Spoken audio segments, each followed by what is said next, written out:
Are you ready? The Cornelia Stephanie Show, Wake Up to Love, your call to action. Join Cornelia as she empowers others to live heaven on earth.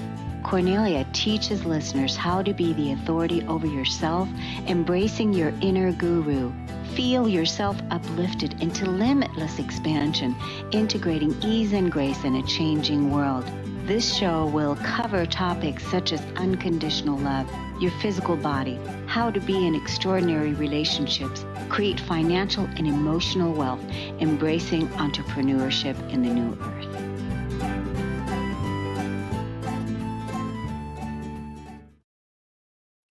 Hello, everyone. Welcome to the Cornelia Stephanie Show. It's an honor and a pleasure to be with you this afternoon. I'm so excited about the show that we're going to experience today, and we're going to have an enlightening conversation with a very new lady that I've just recently met. We're going to be talking about the embodiment of the Divine Mother. And so this is a really near and dear topic to myself as well. And I'm looking forward to introducing you to Kendra. Kendra Anastasia Dansereau, also known as Kendra Divine Purpose Mentor. Check her out on YouTube. Kendra Divine Purpose Mentor on YouTube is a clear conscious channel of Christ consciousness with the gift of prophecy and mediumship. She has the ability to see beyond the veil, to bring forth messages to guide you along your path, activate the knowingness of who it is that you truly are. Kendra is a spiritual teacher, a healer. Her name literally means prophetess. Resurrection dances on water. She is the embodiment of the Divine Mother, minister of Christ. She inspires wakefulness and co-creation on this planet. Kendra is a high priestess here to assist in the awakening of divinity in humanity. Her vibrational frequency is one of love and healing. Her field acts as a tuning fork that tunes out the distortions in the field, bringing you to a level of soul harmony within your own field of consciousness. Kendra is a clear, conscious channel of Christ, bringing through spiritual connections and multidimensional messages from Source. She's also a personal guide for helping you master living authentically and healing from your past trauma. She facilitates integration of the fractured aspects of self and finding your divine life purpose. She can help you live and heal a purposeful life. Welcome to the show today. Hello. It's an honor to have you here. Oh, thank you. Yes. So how's your life going right now? I know that you are in California and you guys are getting ready to do some sacred portal work. Yes, the High Council initiation on Sunday. Yeah, for the 12/12, right? Yes. So how is all that preparations going? Well, like you, I've been busy all day. Yeah. Yeah. Good. So, we came on today to talk about the embodiment of the Divine Mother for the listeners that are just tuning in. That's not an easy task, the embodiment of the Divine Mother. What does that mean? And so why don't we go back and talk a little bit about your life story? Because I know you and I've been on your show and you've interviewed me, and you and I have had a lot of parallels with what it is that we've experienced with trauma and suicide and the various just, challenging aspects that needed to be healed or that we were confronted with in this lifetime. And so that we can return back to the truth of who it is that we are. And so why don't you take us through, your life's journey, how it was at first, and then how you're coming to the embodiment of the Divine Mother now. Oh, how much time do we have? um, so I started out just I guess once I got to elementary school, I just really noticed that I didn't fit in. My first day of kindergarten, my teacher was giving everybody a hug and a handshake, and I grabbed her necklace and I said, "I love your daddy's necklace." And she said, "How do you know this is my dad's necklace?" I said, "Because he just told me." And she like freaked out and sent me to the principal's office. And I was like, I don't know what I did wrong, but clearly I do not see the world the way people do. So I began to start hiding myself away into acceptable aspects. And then basically, my life was it was always pretty rough, but it wasn't until my father died. And then so in sixth grade, we were doing a play and Cleopatra. It was about Cleopatra. And I didn't even try out. And my teacher just cast me as Cleopatra. And my higher self was like, oh, thank God he knows who I am. And I was like, that's a really weird thought. And so, long story short, like, come to find out, like, I really was Cleopatra. But often when we have past lives, things will start to come up to trigger us, to remind us of that past incarnation. And so whether it's, parts of our soul that we left in that lifetime, or it's that we need to bring our mastery from that lifetime forward, for me, it's like I stepped into that role and played that part as Cleopatra in sixth grade. And then a couple of months later, my first boyfriend, he actually died in my arms from an asthma attack. And so it was the same type of thing happened as Cleopatra, except for, Mark Antony stabbed himself and died in Cleopatra's arms. And so here, I don't know that I'm reenacting this lifetime. And so then I just go into this, okay, well, now it's time to kill myself. Like literally, that was the thought pattern. And so for a few years, I was pretty suicidal. Just felt like no one really cared to listen to the pain that I was going through. And but basically, I tried to fit myself into all of those boxes that they tell you you're supposed to be like. Did you get like labeled with like bipolar or I've been labeled with everything under the sun. right? So they were trying to throw labels at you because nobody could figure out what was wrong with with you, yeah. right? Yeah, Yeah, I was always the problem. right. So, um, yeah, I mean, do you want to go down the path of talking about the mental health system? Because, I mean, that's a whole topic in and of itself. I mean, it wasn't necessarily the attempts at suicide that really scarred me. It was how they treated me thereafter, like a criminal. So, I mean, okay, I guess I can tell this story. My mother just like married this guy. She knew him for like 3 months, and all of a sudden she was getting married. And it was in seventh grade. And she was like really ashamed of me and this and that. And so I didn't come home after school. And we went over to this boy's house, and they were like older, and he had a gun on his hip. And so I asked him if I could see it. And then he handed me the gun, and I said, what would you do if I just shot myself right now? And he said, I would just leave your body right there. And I told him to take the note out of my backpack and call the police. And so I put the gun to my head and I went to shoot it. And my friend Kim, she screamed right when I pulled the trigger. And so I pulled the trigger and it shot up into the roof. And then my friend Kim was like, I'm telling your mom. And she started running to my house. And so we run all the way to my house, and I'm like, don't tell my mom, don't tell my mom. And my stepdad had just brought his daughter to meet us for the first time. And so we walk in, and my mom's like, get up here. Like, she had all these chores written out and all these ways that she was punishing me. And I just told her, like, if she did that, I was just going to kill myself. And she was like, I'm so sick of hearing, your threats and all of this.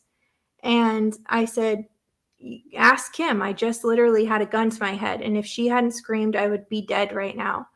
And so she called Kim upstairs, and Kim came up and looked at me like, is it okay if I tell her?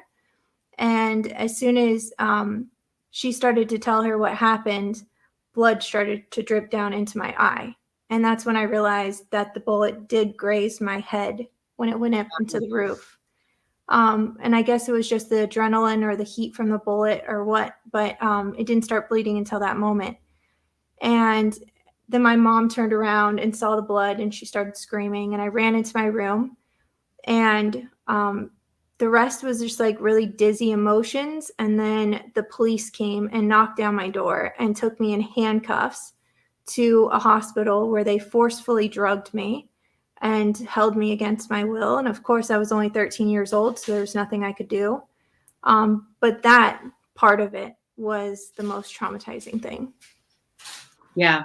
I can relate, not blood and gun and what you're talking about, but being a child and being not listened to and not being heard, and just everything is so toxic and so traumatic.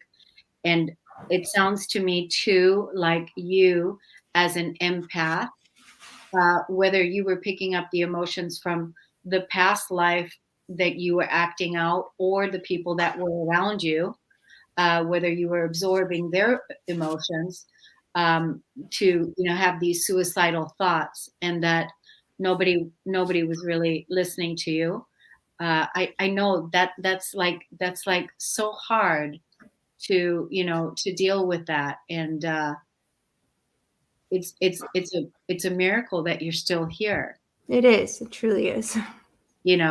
So we have to remember, and we have to be grateful that you've probably had a lot of divine intervention take place over the course of your life, with as many times that something could have happened that it didn't happen, because you were meant to be here for the time that we're in now. Right. Right. Mm-hmm. Yeah. So how is your relationship with your mother today? Are you guys communicating today? Does she know you today? Yes.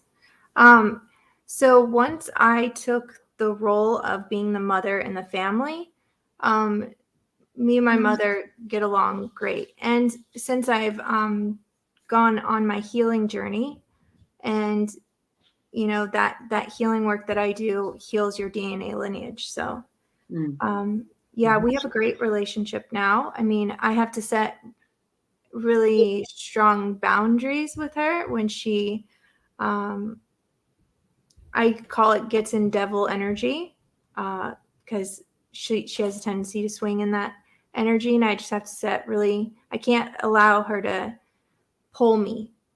Like I stay in my center. So Yeah, that's also not easy to do. A lot of people, until you heal the emotional triggers from the family, from the wounding, you have the opportunity to get pulled back in, especially when it's the mother wound, especially when it's that wound. That's not easy, because we're as children so dependent upon our families, and healing the codependency wound as a human being now, that has also been the work. So wow. So when did you get into your spiritual work? How old were you when you began that? I feel like it's been my whole life. Hmm. So like I can remember being 2 years old talking about God's world and why I was sent here. And so I don't really feel like I've ever not been on my spiritual path. Oh, good. So, then when did you really move into alignment with where you are now, with the work that you're doing now? First you've done the work healing yourself, the trauma, the distorted aspects of yourself. Did you do this healing yourself, or did you have other coaches and healers help you? So, well, I tried all of the normal mainstream stuff, and I always remembered that, I chose to walk every point of polarity. And I always, like, even when I was dabbling in like the darkest of shadows, Jesus always walked with me, and I always knew that I was doing my research. And it wasn't until it was 2014. It was actually December 9th, 2014. Basically, that's when I hit like a brick wall with the way that I was going about my life. I had been diagnosed with lupus, and I was dating my high school boyfriend on and off from like 13 to 26. And we had an amazing love, but a very toxic, and he was a drug addict. And so I tried for many years to get him off of drugs, and I realized and had to learn the hard way that you can't save anybody from themselves. And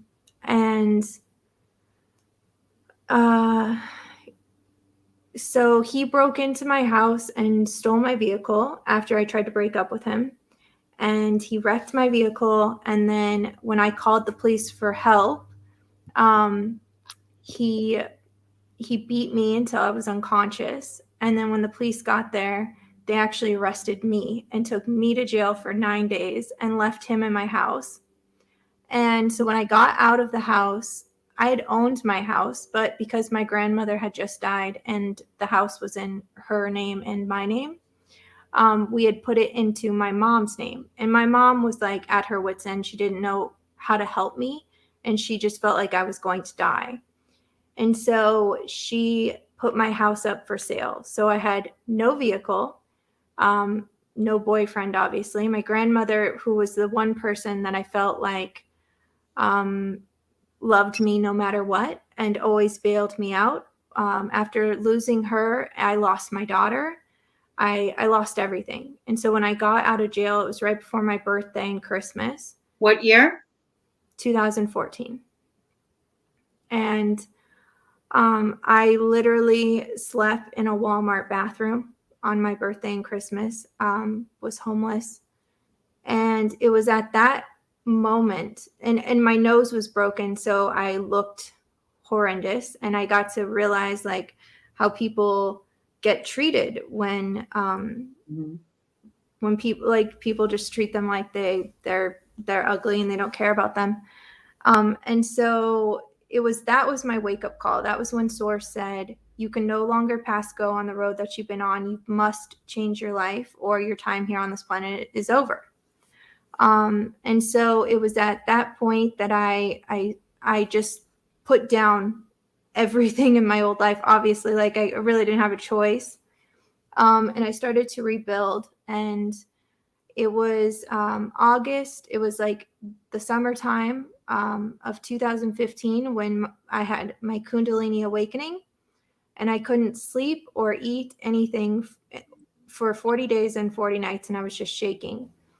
And Jesus would just stand in my body and just stop me from eating anything or putting pills in my mouth or anything.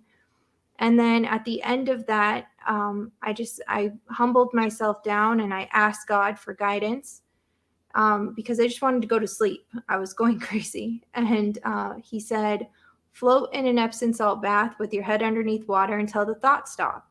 And so I did that. And then after 30 minutes, Archangel Michael appeared and he said, are you ready? And without thought, I just said yes. And he hit me with this flash of brilliance, and it answered every question I'd ever had. And at that moment, I realized there was all these other paths that I hadn't seen before. And so I got out of the bathtub and I started to have contractions. And I actually, this angelic female came down and she showed me that it was my higher self, and I like birthed my higher self. And so after that, I started telling that story to people, and people started asking me if I had heard of Teal Swan. And I was so irritated with this question because I felt like I was finally like stepping out and like sharing my story. And then everybody kept asking me if I'd heard of this girl. I'm like, no. And so she kept appearing in my reality. And then I, worked for a year to get my daughter back, and my ex didn't even show up to any of the parenting plan, like nothing. And then he walks into court and the judge gave him full custody. And like he was abusive towards me, and that's why I left him. So I just saw like how many different ways the system is so fundamentally flawed and broken. And like the judge literally, when I walked in, she said, I can see that you've had everything handed to you on a silver platter. Let me make sure that I don't give you that same honor. And I was like, you don't even know me. I've had to work for everything I have. Like, so I've kind of walked that path where like, I don't know like what it is about me, but I do attract that type of energy. And so it's really important for me to be really in alignment, because if I'm vibrating off at all, it sends like attack. And so Can you hang on a minute? So like, because I resonate, like, like when you walked into the court and that was said, like, it almost feels like an attack by, again, everything to stop you from moving into your empowerment and succeeding to, so that you don't succeed to, remember the truth of who you are, that everything is going to be thrown at you left and right, like to try to keep you down, and to not have you succeed with every possible thing that could happen to you is what happened. Yeah, I just don't understand why that's the type of world we live in. Well, it's that spiritual war that is happening on the planet now, between good and evil. But, it's like the whole thing about the more of us that are in our sovereign power and that are in the truth of who we are, the powers that were don't necessarily want that to be so, that's, I think, is what was happening to you, because, you would be a threat to people if you were in your empowerment and really in your sovereignty, in your divinity, helping others rise into their empowerment. So it would just be better to, get rid of you. Yes. You know what Absolutely. I mean? Yeah. So so basically, I mean, and the hardest thing, your daughter being taken from you, and then, the court not being on your side. And, when you were the one that your boyfriend beat you up, right? The violence against women, Jesus right away is like going, wait a minute, what's happening here? We don't do violence against women. We don't do violence against children, so right away, that's already not a good thing. And then, but you were the one that was being blamed for it. Yeah, to the point where I really believed it. And I take full ownership of it. Like, I am not a victim. And so it was after that court case, my ex texted me and he said, why don't you just kill yourself, because our daughter would be better off without you. And that was like, I felt like the final like stab in my heart, where I just was like, you know what, I might as well just die. And all of a sudden, and I had been drinking, and I was laying on my living room floor, and all of a sudden my TV turned on, and here was Teal Swan talking to me about suicide. And I'm like, what? How did she just turn on my TV? But then I started listening to her, and I'm like, wow, it just felt like somebody actually got it. And it made me stop dead in my tracks. And then I just, so I reached out to her, and I thanked her, and I always joke and I tell her that she found me. I didn't find her, or that she followed me. And so I reached out to her and I asked her to come to Phoenix, and she did.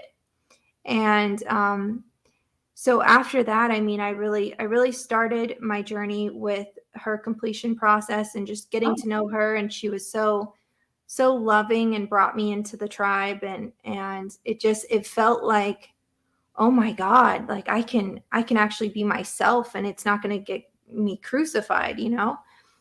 It was the tribe is like a beautiful group of we call us like the misfit toys. Yeah. Are you still part of that group?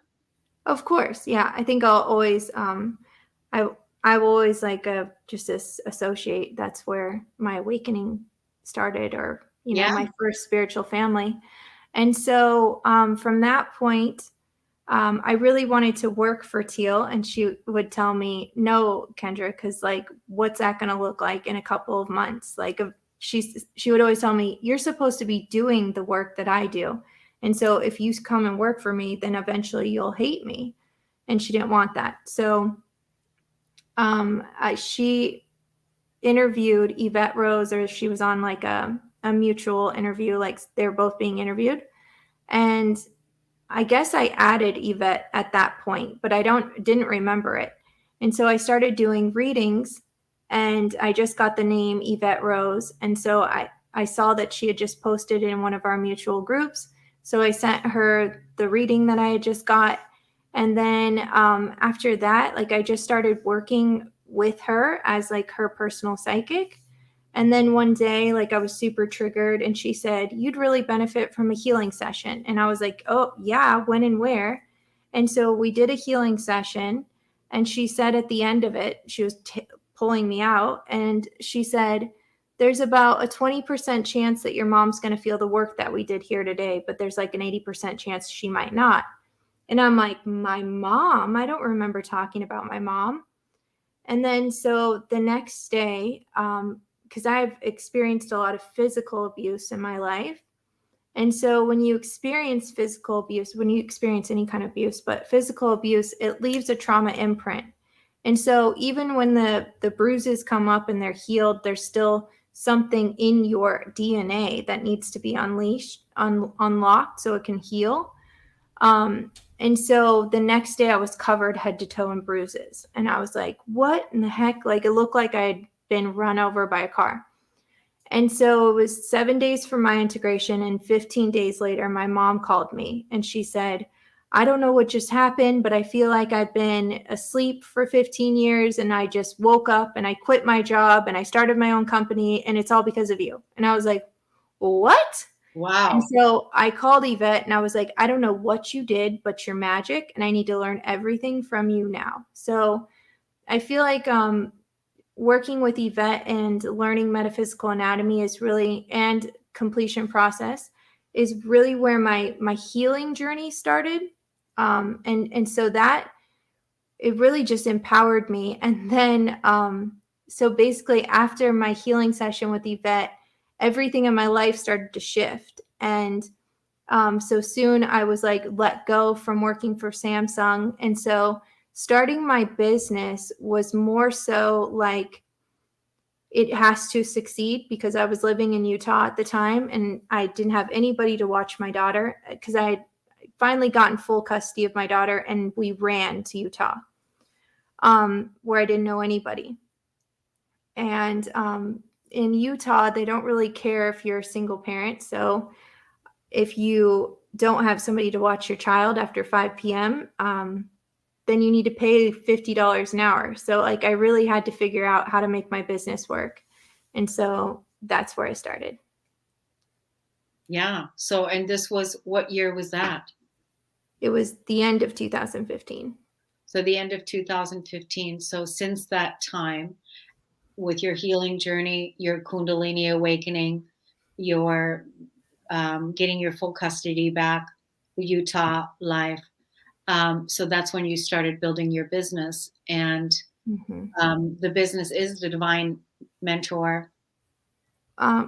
So it's Divine Mother Ministry. Divine Mother Ministry. Yeah. Or it's Kendra Divine Purpose Mentor. Okay. So, and that's the business. And now are you doing the healing work that you learned from Yvette? Yes, but I've integrated a lot of my own stuff into it. Mm. Because you are also, I mean, in your awakening, if you talked about it earlier that you gave birth to your higher self, well, that means that your higher self is sitting here talking to me right now. So that means that, you know, it's not a separation, it is an integration.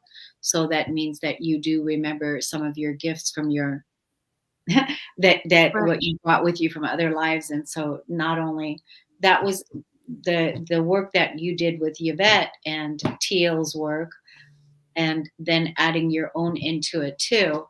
Now you're helping others. Right. Yeah. And that's what your business is. So tell us about like the business. Like what are you doing? Are you doing readings? Are you I know that you're doing clearings. I know you're doing clearings. I know you're helping clear distortions out of the field. Are you doing psychic readings as well? Mm-hmm. Hmm. So, yeah, I do psychic readings, and that's what I was doing in the store in Sedona. Okay. Um, but that's, I mean, I'm really good and like really, really accurate, but like I like to teach people how to help themselves.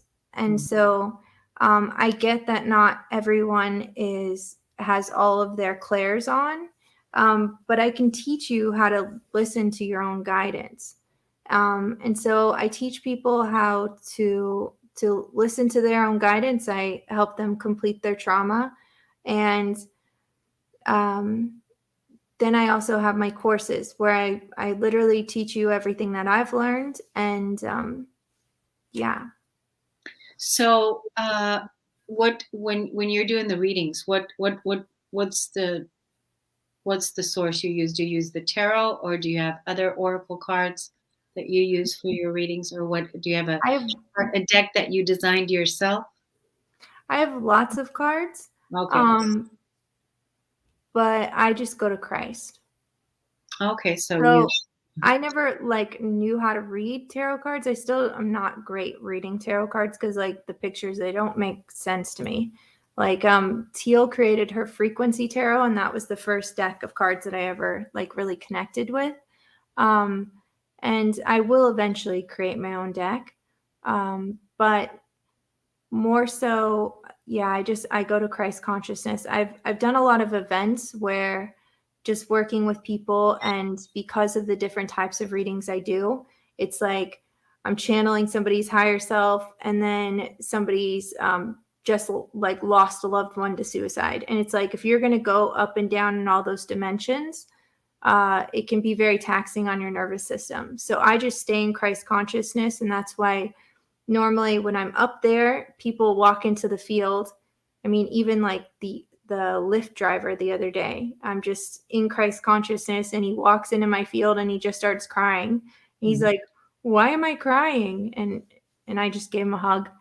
But that happens, and people are like, "I don't know why I'm crying," and they're shaking and crying, and then we get into the reading.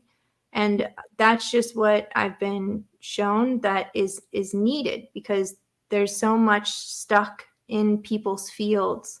And so they get around Christ consciousness, and it's just like safe to release it.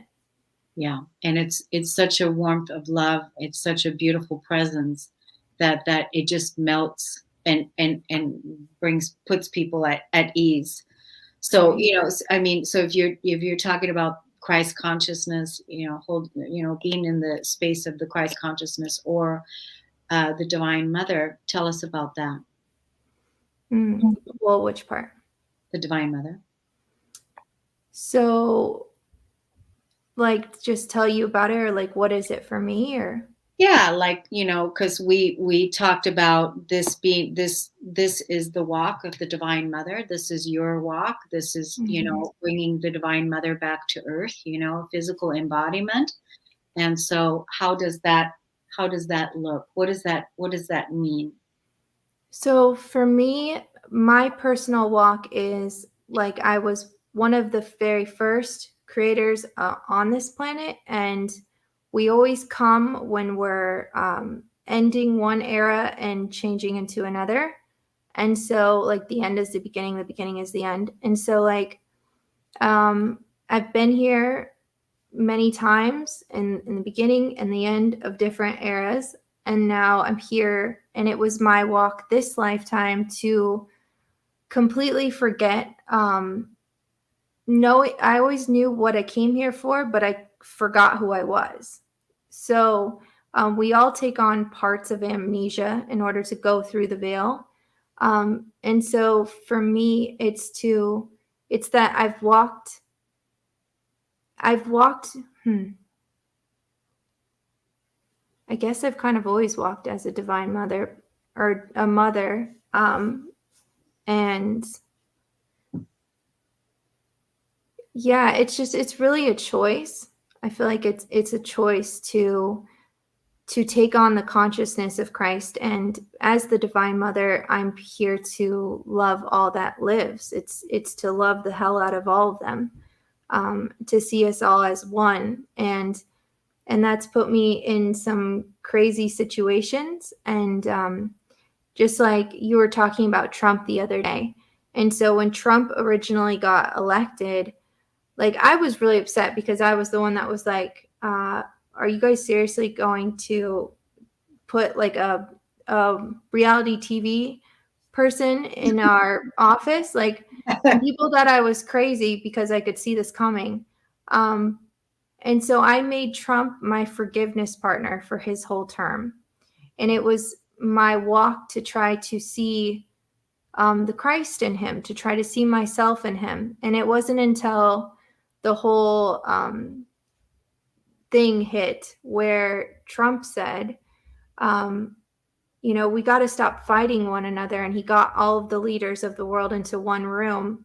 And he was like, you guys need to stop, like, basically, like, this bullshit. Like, we need to all band together. And it was in that moment that I saw myself, that I saw the Christ, and that, like, all of the illusions of separation, I just saw him for, like, that innocent child that he is inside, that is trying to make a difference. And so I feel like it's my walk to really see the way God would see all of us. And it's not easy. And I've been through lots of things where it can make it easy for me to say they're the bad guys, and I've been victimized. Yeah. But that's missing the point. Yeah. That's actually really powerful what you said, and that is really the way to do it. And that is I think that's brilliant the way you did that you made Trump your forgiveness partner.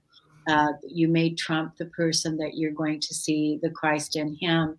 And every time when the judgments would come up, you would be able to release those parts within yourself and then integrate and come back into oneness until it was all the charges are dropped. Everything is healed, and the separation, you healed the separation. And it's beautiful. Not, I don't know, that many people that would do that, but that's actually how heaven on earth was created. So, that's exactly how it's always, looking at the darkest of the dark, the hardest, and bringing the consciousness of heaven, of source, to the 0 point, to that space. Right. And so, like what you said, but I see a lot of people here, even a lot of spiritual people that still have the division going, and that are still, keeping the division going, and still judging and separating, and that they're not doing what you just said. Right. Yeah. Because they've forgotten Jesus. Mm-hmm. It's not easy to forgive or to try to see the Christ, and it is easier for us to point fingers, but that doesn't solve anything. And so, it's like the last judgment day will be when we all stop judging. And so, like, I really, anytime I have a charge towards somebody, it's like I'll fixate on it because I want to see the best in them. I want to make amends and to heal that. And so I always tell my clients, whenever they, have that one person that whether it's Hitler or whoever, that one person that they're like, no, they're demonic or they're evil. It's like, well, now you need to own the part of you that is them, because we all share the same, we are all one, you know? And so whether or not we act on that part of us or not, we still have that neuron within us. And so it's about healing the entire consciousness. Yeah, exactly. And always bringing it back to the spirit of oneness, like you said, that, you know, always bringing it back to that, because it's in truth, we are one. And that's the truth. And that all the places where we have judged ourselves, judged each other, kept each other in separation, kept each other in limitation, kept each other in division, it's our own karma, it's our own doing, it's our own creation. And it's up to us to realize that. It's up to us to realize who it is that we are. And at the same time, everything you said, none of it is easy. No. Yeah, none of it is easy. And it's hard as it's like the hardest thing. It's the hardest thing to walk this path of mastery. It's the hardest thing. But so it was for Jesus too. When he was walking here, it wasn't easy. It wasn't easy during those times. And it's certainly not easy now when we are on this planet with the spiritual warfare that is going on, good and evil, like, you know, just that what's playing out, and that we are Or God and ego. yeah, exactly. And so here we are, you know. I think it's good that you know, that you're out there helping people, that you're on you know, on your own track now, and that you've developed the tools, and that you're teaching people to develop their own tools, and have a toolbox, Right. so that they can, you know, do their own work. And that's really you know, it's like teaching them how to fish, Mm-hmm. you know. So that's really beautiful work. And so how is your daughter? Like, how are you and your daughter? Like, what's your guys's gate Mm. between the two of you? My daughter is my biggest teacher. Um, she she's amazing. She is living um, more with her dad right now and sees me on the weekends. And that's just because we were going to put her in the Waldorf school in Sedona, and then they lost their funding. So we didn't know if they were going to have a building or not. So my ex just decided, and he couldn't find a place in Sedona. I don't think his frequency is allowed in Sedona. Um, Oh, I see. Yeah. yeah, because it's pretty high vibrational space, and the mother there, she's pretty choosy about who she allows to live there, because it will be one of the first cities of light online.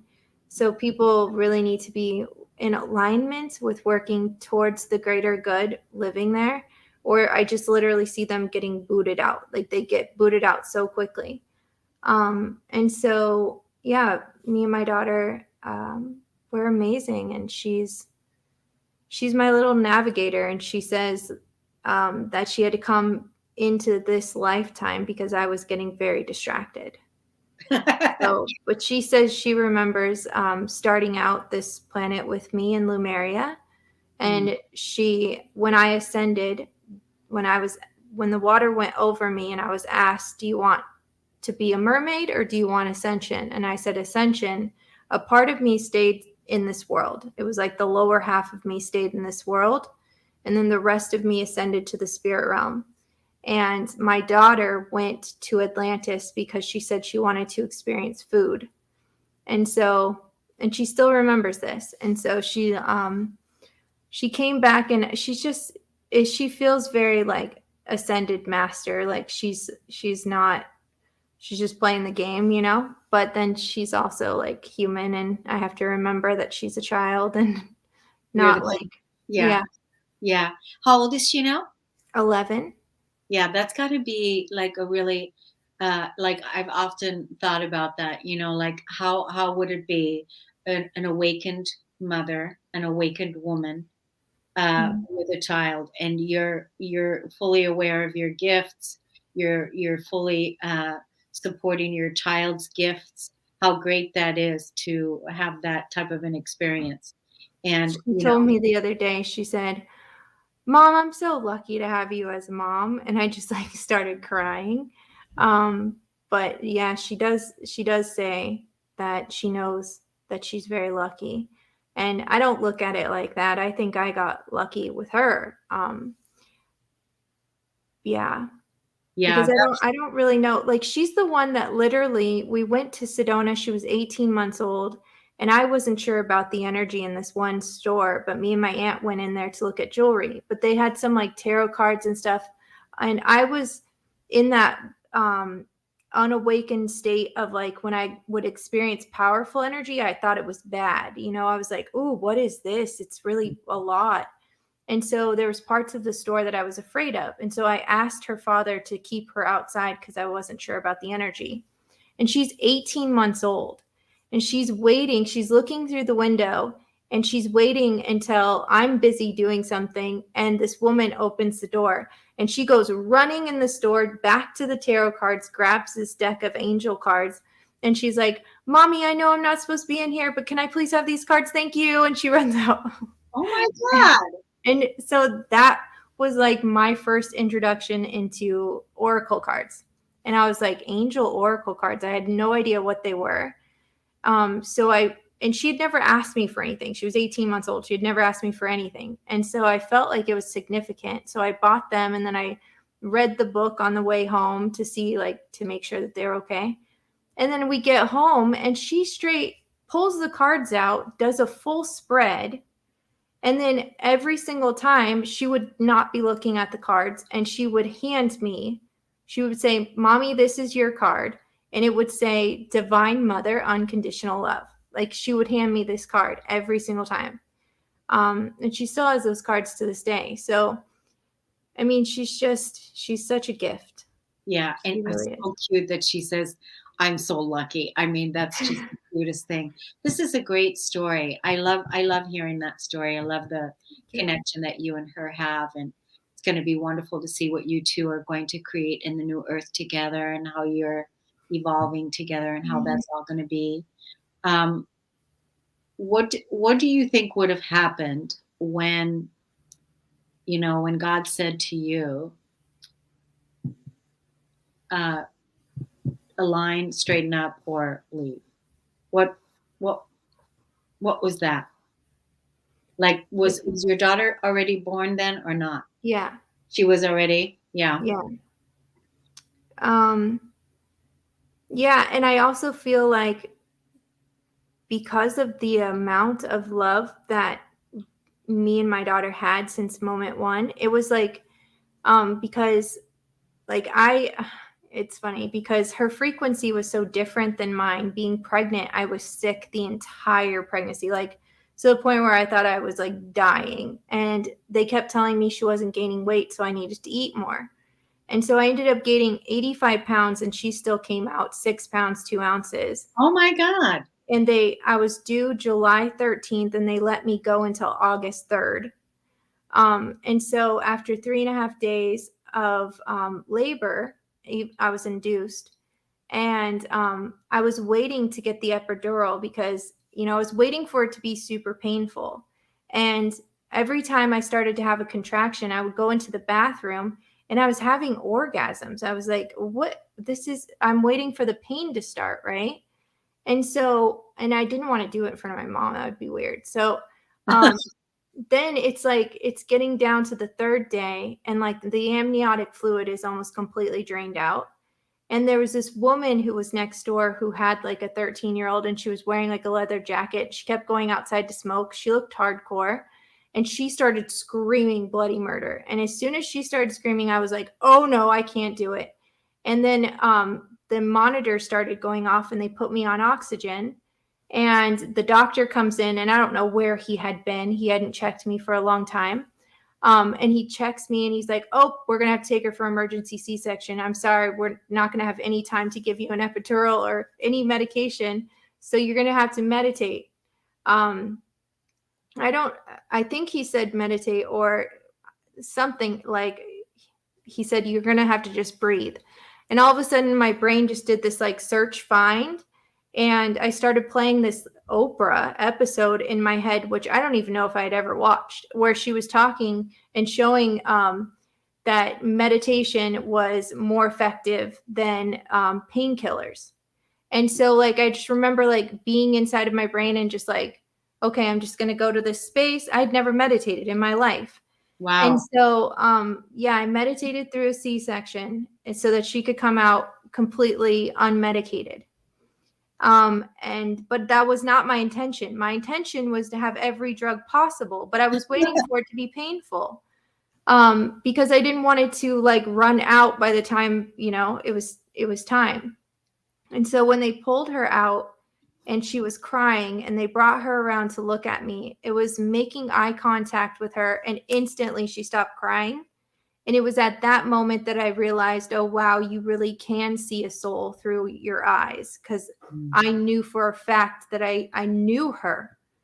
And so we always just had this like bond, like, breastfeeding was like one of the most amazing experiences for me. And like they made me stop breastfeeding like a year in to put me on antidepressants. And so like, and that was like traumatic for me, but I always felt like people looked at the way we loved each other and they just wanted it for themselves. And so like my mom took her away from me, and like the government took her away. Like people just kept taking her from me. And I'm like, and so it got me to realize that I was living only for her. So up until I had my daughter, I didn't care about my life. I didn't care about myself. I didn't care about what I put in my body. I just lived very, half in this world. And so then she gave me a purpose for life. And then she kept getting taken away from me. And so my lesson was that I couldn't live for her, because eventually I would start to resent her. That I had to live for me, and I had to be in love with life, knowing that I might not walk with her. And so it wasn't until like I learned that lesson and got over that people stopped pulling us apart. So That's powerful. That's powerful. It wasn't until you learned that lesson until people stopped pulling you apart. Till you had to love yourself enough on your own, that your inner child, that your life was enough for you to be here. And yeah. that's where it began. And I know that one myself. So I know that's a hard one, because I always wanted to have children and didn't have children. And when I was faced with the darkest parts of myself, there was never anyone else that really needed me. So it was me trying to need myself. That was always the hardest part, to get up just for myself, to face just myself. So I know this one. It's not an easy walk. And when I fell in love, right, with myself and made myself enough from that place, then everything that all changed. So I can relate to what you're saying. But what a beautiful love story between you and your beautiful daughter, and the embodiment of the Divine Mother, I which feel like I got to show you a picture of her now. you do. You do. Yeah. And what a beautiful love story between you two. Oh, isn't she adorable? She's super sweet. Oh, Yeah. she's beautiful, like her mama. And, so here you are living this life, having this beautiful relationship with your daughter, and it's just going to grow and keep getting better. You are in the equation. You know your gifts, and now you're out here loving on everything that needs to be loved, and that needs to be returned back to harmony and peace, and doing the Christ work that you're doing.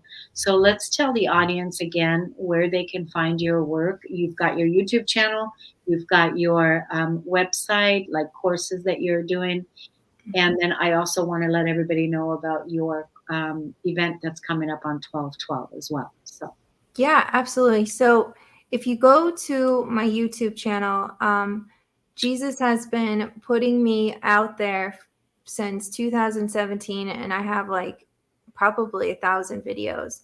And a lot of the meditations and the energy updates, they're coming from him giving me a frequency to give to the world. And so a lot of people say that there's something about my voice, and it's not necessarily that there's something about my voice, it's the frequency that's coming through that's very healing. So I mean, there's a year's worth of free material there that if you don't have the funds to get a healing session, definitely check that out. And there's a wealth of information and just stuff there. And then if you are struggling and you want to work one-on-one, or if there's just like you have ailments, whether it be like physical ailments or emotional or whatever it is that you want to heal, I would go to my website and book a discovery session and a metaphysical anatomy healing session. Or if you're, wanting to find your life purpose, that's a different kind of session. Or if you really want to learn what I've learned, and that would be my training course. And then you can start giving those gifts to the world. And it can be individual and unique for you. So you don't have to do it exactly the way in which I'm teaching you. It's about really bringing in your own mastery. So whether if you're a yoga teacher or sound healer, whatever it is, it's really going to be unique for you. And then the 1212 portal, the activation and initiation that we have going on in San Diego, if you guys are in the area, it's this Sunday from 12 to 3. Or you can just join us online. And that's going to be found at lighttemplepriestess.com/1212. And this is going to allow for, so I'm here to walk out as the embodiment of the Divine Mother. And it's for me to walk out as the embodiment of the Divine Mother to give you the frequency of the Divine Mother that awakens the Divine Mother within you, that's going to birth the Christ within us all. And so it's really to step firmly on this path and stop wobbling on whether or not we're going to really walk out in this life or not. And if you're feeling that path calling you forward to step up as a way shower, a leader, and you want to remember who you are, then I would definitely recommend to join us this Sunday or on replay. And yeah. Good. And Kendra, would you please, on my personal Facebook page, because we posted this banner and we posted this video right now that's there, would you go there at some point and tomorrow or something, and then place some of these links that you talked about in the description below, if you wouldn't mind doing that, when people are watching the replay, sometimes, it's nice to have them right there, click, click, click, get, yes. And absolutely. if you wouldn't mind doing that. And then just so you know, Kendra, too, like right now, this video is going into our queue where over the next couple weeks, 3 weeks, we will be putting this video also in this audio podcast as well onto 50 plus media outlets. And that's going out. But right now it's on Facebook and it's also on YouTube. So some people may not see this one then until the new year. Mm-hmm. But all your information is going to be in the show notes as well. So people can look you up. And while they're there and your YouTube channel, as a coach that I am, always like and subscribe to the channel, because, yes. Everyone's out here building their channels and building their businesses.